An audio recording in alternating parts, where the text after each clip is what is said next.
Really got £2, oh yeah, when that school bell I ring, no long ting. A squad in a chicken shop, what's 100 hot wings? You ain't got no burger sauce, I ain't buying. Give me strawberry Mirinda, I've been licking my fingers. We are surrounded.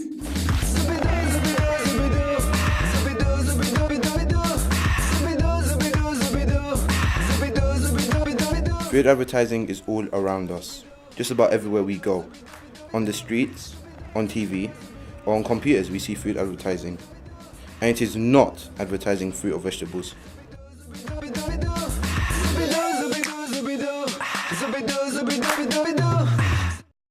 We're a group of kids from Hackney and we made this film to try to find out whether food advertising, packaging and branding affects us and what we eat. We started by asking people outside a supermarket what they thought about junk food. Just love junk food. And he does. They say anything they see on telly they want, don't they?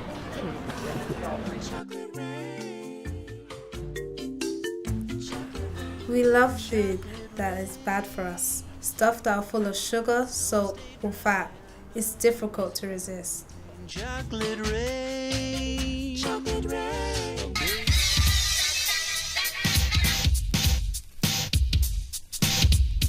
So why is it so hard to say no to junk?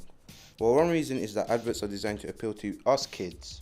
We met Paul Elliker and Paul Fox of Parallel Studios, who told us how they use design to get our attention.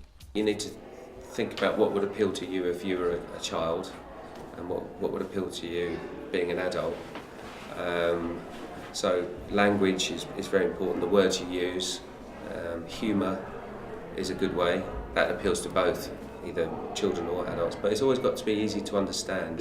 So your target audience must know what you're trying to do, what you're trying to achieve from that advert. And things like colour as well plays a big part in the design.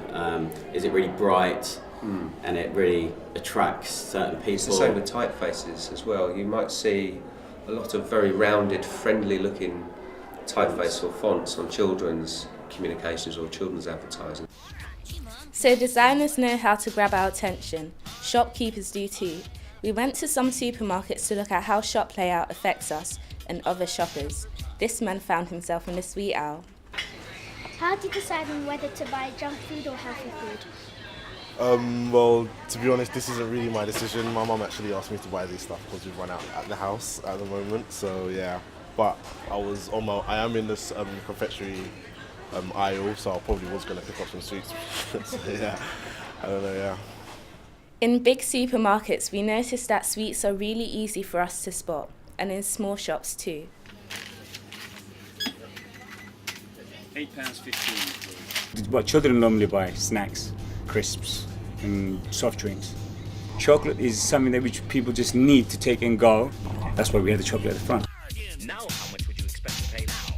Bargain! Have you had a card? Bargain! Have you had a card? Bargain! Here's all you do. Not just one. Difficult to avoid if it's always in your face, isn't it? Well, we are free to choose what we eat and when, aren't we? We can just ignore the adverts. It's not so simple, actually. We spoke to Emma Boyland, a lecturer from the Appetite and Obesity Research Group at the University of Liverpool. She told us that even babies are affected by adverts. Studies in America found that children could recognise famous logos before they could even talk. So sort of 6 months to 8 months old babies could recognise the McDonald's logo, the Golden Arches. And by the time children are 2 or 3 years old, they're able to say which products they want, and they were already forming preferences for different things. So, you know, a 2-year-old or a 3-year-old in a supermarket will already be able to pick out Cocoa Pops on the shelf because they'll recognise the brand and the imagery.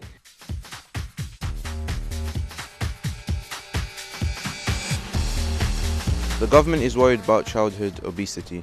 Nearly a third of all children are overweight or obese. Its 2016 childhood obesity strategy calls for companies to make bigger reductions in sugar in their products and to make it easier for us to do exercise and to choose healthy food rather than junk. But the report doesn't put any new restrictions on advertising to children. So maybe advertising doesn't really affect us that much. My supervisor here at the university had done a study in 2004 where he showed children food adverts and toy adverts and noticed that after the food adverts, children ate a lot more food. We think it's just a recent thing, but actually we've known for 40 years or so that food advertising does something to what children eat and what children want to eat.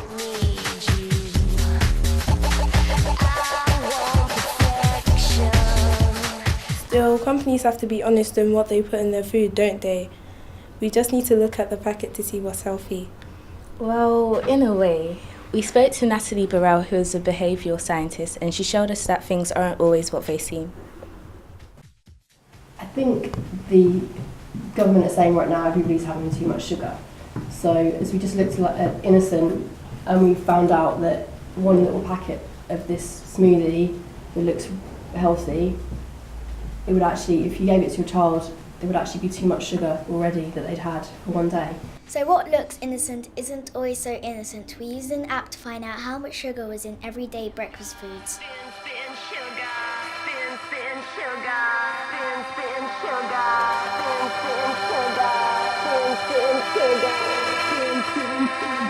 We were surprised how much sugar was in the products, and then we did our own survey of cereal bars, which we thought were healthy. We'll have a look at the ingredients and then look at how much sugar they've got in. Okay, so which one? So you pick one to start with. Okay, this one. Okay. 8.8 grams. That's pretty good. Protein is 6.3 grams, and salt is 0.36 grams. You have them ready, have them. Ours was multigrain by 40 grams of sugar, and then next was peanut butter power. It was 38 grams of sugar. The bars that looked healthy were often full of sugar and fat. This made us pretty confused and angry.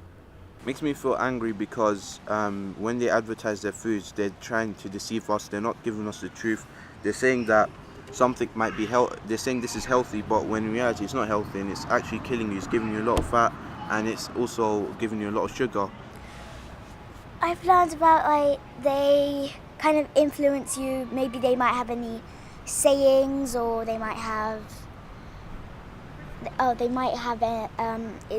might say, it gives you a boost up for your day. You won't be tired anymore. So that's how they kind of influence you. And I shouldn't just look at what's on the front and look at the brand, but I should look at what it actually has inside of it, and all the sugars and the salts. So what can we do? We know that we're surrounded by ads and that children are targeted. We know that advertising makes us buy and eat more, and usually unhealthy food. It's so tempting.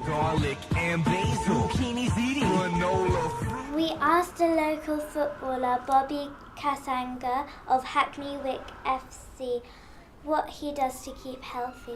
I believe young children and young people should definitely keep fit, and one of the things they need to do is more exercise. Exercise is very key. It helps you in terms of your fitness, it helps you to fight off diseases and illnesses, and I think too much people are interested in technology, spending a lot of time playing PlayStations and going on the internet, but sometimes it's best to also go outside, meet friends, ride your bike and join maybe a club. A lot of times people stay at home by themselves, so they're easily isolated. So by mixing with other people, getting to know other people, it also helps the mind as well. So I think exercise is very key, and what we try to encourage all of our kids also to eat healthy. Healthy eating is very key, because junk food, it does taste nice, people do enjoy it, but the majority of the time it's not good for you, and a lot of it will be bad for your heart, bad for your health, and that's why we encourage more people to try and have a balanced and healthy diet. By all means, people are always going to have junk food, and it's not a totally bad thing, but I think you should have it in moderation. So if you're going to have junk food, maybe once a month, once a fortnight, and just sort of limit and have it as a treat. So Bobby doesn't eat a lot of junk and does a lot of exercise, but we're not athletes, we're kids. What should we do? I will start.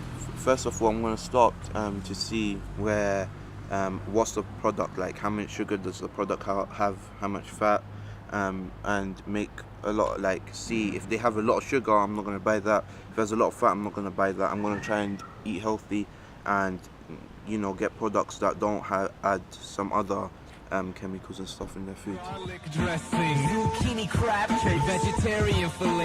Will we change what we eat? Maybe not. We still love sweets and junk food, but now we know a bit more about advertising. Might just think twice about our choices. Do you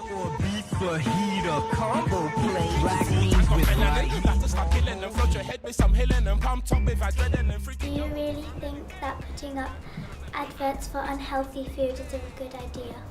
Thinking of what you've just heard, would you change your opinion for the type of foods and drinks you buy? I would like to leave a message saying that do you really think about what you're putting in your body? Because something so little like getting a drink that says no added sugar can be like more than, has more sugar than the original drinks. You shouldn't be tricked by what you see in food adverts because they don't tell you how much fat, sugar, salt or how many calories are in the product. That when you buy food you should always check the back and not the front because that's where all the lies are. You should think twice before buying like your food and products outside because you never know what's in your food. Nothing tastes better than this. My £2 chicken and chips. Yeah, you can have it 2-course meal. £2. Get off. Oh yeah, when that school bell a ring, no long thing. Or squad in a chicken shop, wants 100 hot wings. You ain't got no burger sauce, I ain't buying. Give me strawberry Mirinda, I be licking my fingers. Hey bro, how much for that £2 meal? I get £1.50, can you give me a deal? He said I can give you 1 hot wing and chip. I said please add a drink too, man. Don't give me that drumstick, yeah? I need the succulents 5-piece. I don't need the fork for my chips. I'm an African, I am a chip.